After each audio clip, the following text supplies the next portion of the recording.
का भी कोई ज्ञान नहीं है बाईपास लेकर, क्योंकि यहाँ तक आए हैं। इतने नियम होते हैं, आज आपसे ही जाना।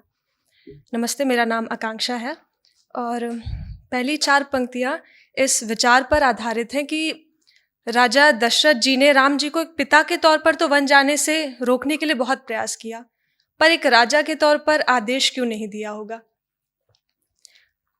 अवधेश के अधिकार में आखिर क्या नहीं रहा होगा?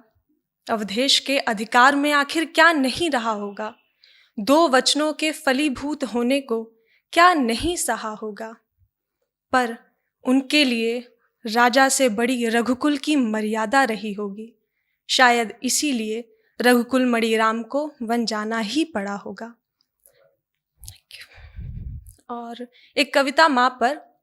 माँ को ऐसे ईश्वर का दर्जा दिया गया है, पर होती तो वो इंसान है, उनसे भी गलती हो सकती है। इसी भाव के लिए ये कविता है। माँ माता कौशल्या हो या हो जाए माँ कैकेयी पर, दोष नहीं देना उनको, चाहे आरोप लगे वाणी देवी पर। क्या जाने हम सुत से कुपित होने को क्या विष है निगला, बात अगर संबंधों की हो, समझदार से भोला भला। और अगर राम जी को वनवास नहीं मिला होता तो रामायण में 7 कांड नहीं होते, 2 ही कांड होते। भगवान राजा राम तो कहलाते, पर पुरुषोत्तम नहीं कहलाते। इस पर ये 4 पंक्तियां कि मैया की ममता दे सकती है राज्य यदि अवध का, तो माता का रोष बना सकता है पुरुषोत्तम युगों का। कैकेयी के राम बनो तुम, जब कैकेयी के राम बनोगे, तब होगे यशोदा के लाला।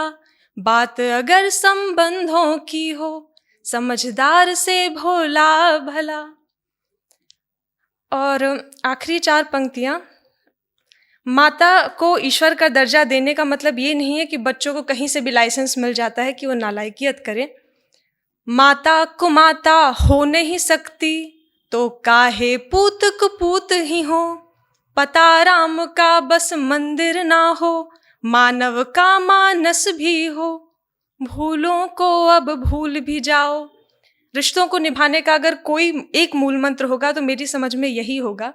भूलों को अब भूल भी जाएं, कब तक हम लेंगे बदला।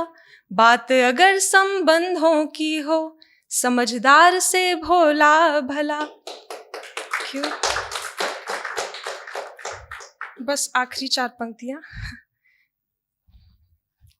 सब प्यास मिट गई, बस एक आस बाकी है। हर श्वास पर एक एहसास बाकी है। मान लिया है मैंने कि यह देह मैं नहीं, मान लिया है मैंने कि यह देह मैं नहीं हूँ। बस इसी बात को जान लेना अभी बाकी है।